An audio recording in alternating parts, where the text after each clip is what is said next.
Pa smo spet dobili nekaj tistega, kar smo tako dolgo pogrešali, namreč malce smo se že prenasičili teh popularnih SUV-jev, ki dostikrat sploh niso tako zelo avanturistični. No, torej, dobili smo končno spet pravega karavana in ne samo navadnega karavana, ne samo družinskega karavana, dobili smo terenskega karavana.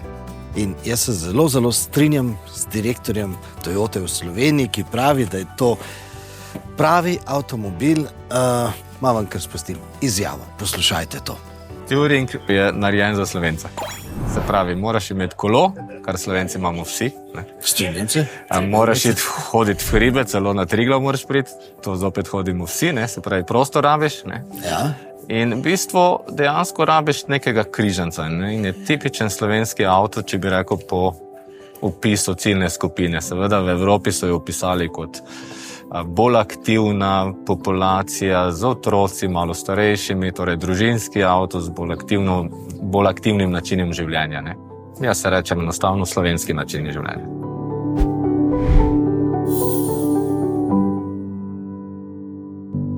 No in kot vidite po teh pokrivnih kadrih, dejansko s to terensko Toyoto se vozimo po slovenskih makadamih, tudi po Triglavskem narodnem parku. In ja, preden vas začne skrbeti, Toyota je priskrbela prav vse papirje, da se seveda vsi novinarji iz Evrope s temi belgijskimi avtomobili zdaj vozimo po Sloveniji, po slovenskih makadamih. In ja, vsa novinarska srednja iz vse Evropi pravi, da je tukaj v Sloveniji zelo lepo. Pri tem avtu, če bi šlo za klasičnega terenskega karavana, bi verjetno tukaj spredaj imeli kakšen dizelski motor. No, tokrat pa imamo električnega. In v takšni verziji, kot je ta, imamo dva elektromotore. Enega spredaj in enega nad zadnjimi kolesi.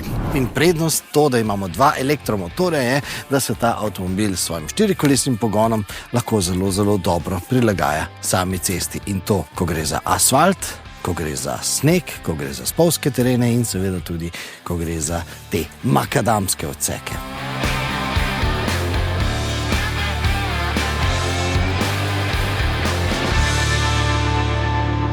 You brought us new electric powertrains. What is special? Well, especially the easy one is the rear side of the motor.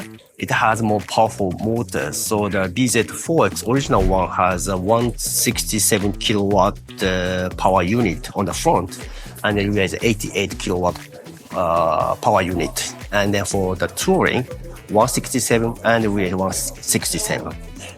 So the magic is with the all-wheel drive version? Yes, all-wheel drive version, yes.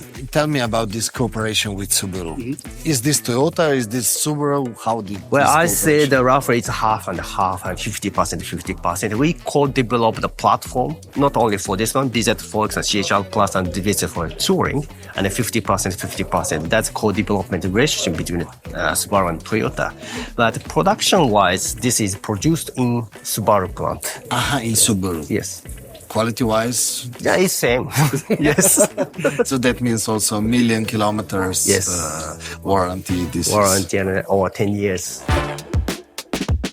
In zdaj je prišel tisti trenutek, ko vam pokažem, koliko pa je ta terenski karavan pravzaprav praktičen. In zdaj, če mene vprašate, ta prtljažnik je kar precej velik, lahko ga seveda tudi povečamo. Bigger boot space, it's about 50% larger than the BZ4X original one. 50%? Yes, about 50%. Wow, that's a lot. Mimo grede vam pokažem še, tukaj so tako lepo zložili polnilni kabel in ta kabel je seveda namenjen za polnjenje počasi in na tem mestu naj dodam, da ima ta vgrajen 22 kW polnilec, se pravi, se bo na počasnih polnilnicah polnil malce hitreje kot pa sicer, kot pa marsikateri drugi avtomobil. Ampak tisto, kar je pa na tem mestu zanimivo je, če vzamete štirikolesno gnano Toyota BZ4X Touring, imate možnost, da s tem avtomobilom povlečete kar 1500 kg težko prikolico. About the towing, how did you achieve it? To do that, we update the thermal management system because if you tow a lot of things, the motor will heat up very easily. So we update the thermal management system. Seveda bo marsikateri lastnik splezal takole na kolo tukaj na streho, zato da bo kaj pospravil tukaj v strešni prtljažnik, ampak glede na to, da je to avanturistični avtomobil, predvidevam, da bo tukaj na strehi kdaj pa kdaj tudi kakšen strešni šotor. Se pravi, da bodo ljudje tukaj prespali. In seveda na tem mestu dajmo se poglobiti v te terenske sposobnosti tega avtomobila in na tem mestu vas spomnim, da smo s Toyota BZ4X tudi že brodli po skoraj pol metra visoki vodi.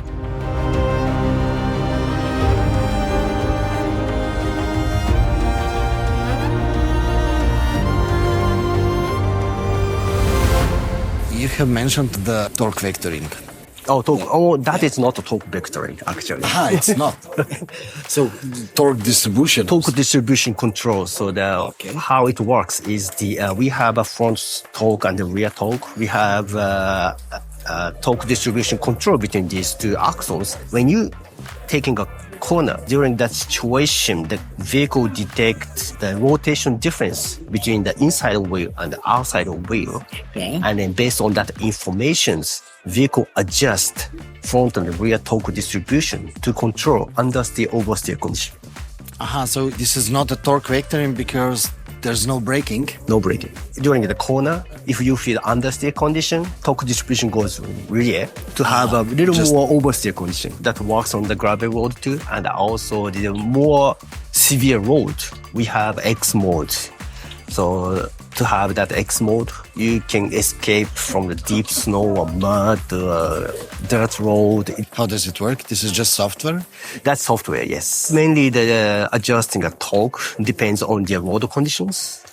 If you need more grip, the torque is adjusting to have a grip. And then if you have a loose gravel road, somehow vehicle needs to have a wheel spin to escape or to go front. That's the case. Not like a VAC, not stopping the wheels. It's kind of keep rotating to go forward. Can we expect that in the future we will adjust the... Four wheels? Yeah. Well, I like to have, but yeah, we need a little more technology to do that, yes. What kind of technology? In-wheel motors? In-wheel motors or independent control technology logics between the one axles, left and right. But would we need additional motors for each wheel? For example, It depends. Having an additional motor is easy way, or we can have a little kind of adjusting system on the axles, the torque distribution system to left to right or that kind of things, yes. There is a couple ways to do that, yes.